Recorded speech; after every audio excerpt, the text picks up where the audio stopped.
దార్శనికుడు చంద్రబాబు కళ, కరువు నేలల్లో నేటి జల కళ.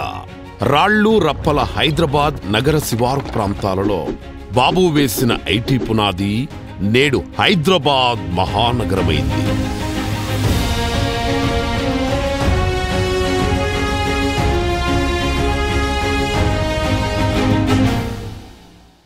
దేశమంతా ఆశ్చర్యపోయేలా నదులు అనుసంధానానికి ఆద్యుడు. పట్టిసీమ అని నాటి విపక్షాలు ఆరోపిస్తే అది గట్టిసీమ అని నిరూపించి గోదావరిని కృష్ణమ్మ దారి పట్టించి సీమలో నీళ్లు పారించిన నాయకుడు నాయుడు. విజన్ని నిజం చేసే విజనరీ లీడర్ సీఎం చంద్రబాబు గారు.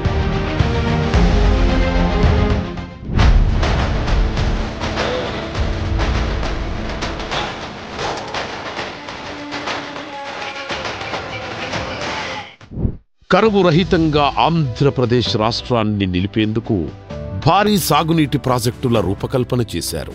అదే రాయలసీమ నీటి అవసరాలు తీర్చే బాహుబలి ప్రాజెక్టు బనకచెర్ల.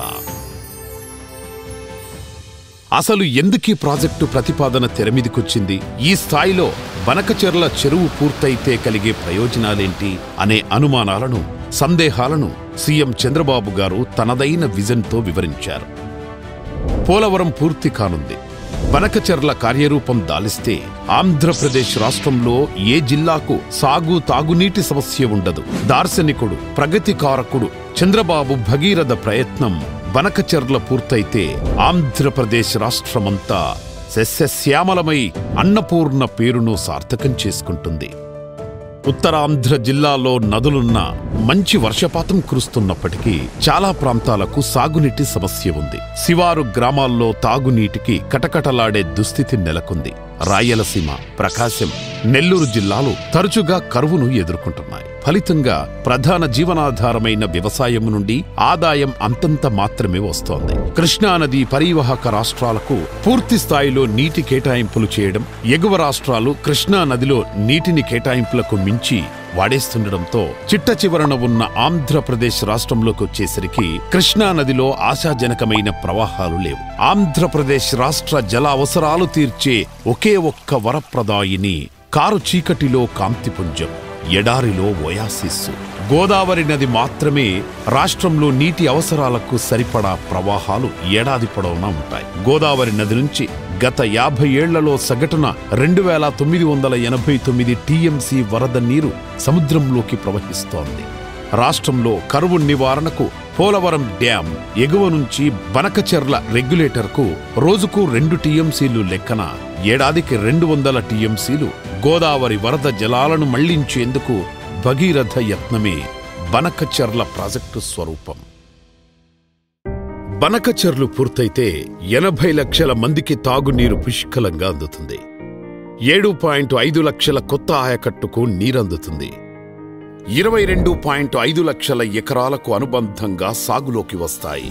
పరిశ్రమల అవసరాలకు 20 టీఎంసీల జలాలు అందించవచ్చు. గోదావరి నది నుండి కృష్ణానది వరకు నీటిని తీసుకెళ్లి కృష్ణానది నుండి బొల్లాపల్లె రిజర్వాయర్ చేర్చి బొల్లాపల్లె రిజర్వాయర్ నుంచి బనకచెర్ల రెగ్యులేటర్కు నీటిని తరలించే ప్రక్రియ స్థూలంగా బనకచెర్ల బాహుబలి ప్రాజెక్టు స్వరూపం. కెనాల్, పైప్ లైన్, టన్నెల్ మార్గాలలో నీటి తరలింపు, నిల్వ, విడుదలకు ప్రణాళిక సిద్ధం చేశారు. పోలవరం డ్యాం గోదావరి బేసిన్ నుంచి రోజుకు 2 టీఎంసీల వరద నీటిని బనకచెర్ల రెగ్యులేటర్కు తరలించాలని ప్రతిపాదించారు. 2024-25 సంవత్సరంలో ఉన్న రేట్ల ప్రకారం ప్రాజెక్టు అంచనా వ్యయం 80,112 కోట్లు. ఆంధ్రప్రదేశ్ రాష్ట్రాన్ని కరువు రహిత రాష్ట్రం చేయడానికి ఆంధ్రప్రదేశ్ ప్రభుత్వం తన విజన్ డాక్యుమెంట్ స్వర్ణాంధ్ర 2047లో బనకచెర్ల ప్రాజెక్టును ప్రతిపాదించింది. కేంద్ర ప్రభుత్వ సహకారం, మార్గదర్శకత్వంతో రాష్ట్రంలోని అత్యంత వెనుకబడిన ప్రాంతాల్లో నీటి సమస్యలకు శాశ్వత పరిష్కారంగా బనకచెర్ల బాహుబలి ప్రాజెక్టును చేపట్టాలని రాష్ట్రం నిశ్చయించుకుంది. కృష్ణానదిపై ఎగువన రాష్ట్రంలో లెక్కకు మించిన ప్రాజెక్టులున్నాయి. ప్రాంతాల నీటి అవసరాలకు సరిపడా జలాలు లేవు. గోదావరి నదికి వరద కాలంలో నీటిని ఉపయోగించుకునే పరిస్థితులు లేవు. నదుల అనుసంధానకర్తగా పేరుగాంచిన చంద్రబాబు మదిలో మెదిలిన ఆలోచనకు ప్రణాళికా రూపమే ఈ భారీ ప్రాజెక్టు. వరద గోదావరి పోటెత్తితే ఒక్క ఏడాదిలోనే సరాసరి 2989 టీఎంసీల వరకు సంద్రంలో కలుస్తున్నాయి. వృధాగా సాగరాన్ని చేరే ఈ జలాల్లో ఏడాదిలోగా 200 టీఎంసీలు వాడుకుని రాయలసీమతో పాటు రాష్ట్రంలో తాగు, సాగు, పారిశ్రామిక అవసరాలు తీర్చవచ్చనేది చంద్రబాబు గారి ఆలోచన. గోదావరిలో వరద సమయంలో పోలవరం ప్రాజెక్టు ఎగువ నుంచి రోజుకు 2 టీఎంసీల నీటిని కాలువ ద్వారా కృష్ణానదికి మళ్లిస్తారు. కృష్ణానది నుంచి నాగార్జున సాగర్ కుడికాల ద్వారా బొల్లాపల్లి రిజర్వాయర్కు తరలిస్తారు. 200 టీఎంసీలు నీటి నిల్వ సామర్థ్యంతో బొల్లాపల్లి రిజర్వాయర్ సిద్ధం చేస్తారు. బొల్లాపల్లి నుంచి 31 కిలోమీటర్ల మేర నిర్మించే టన్నెల్ ద్వారా బనకచెర్ల రెగ్యులేటర్కు నీటిని తరలిస్తారు.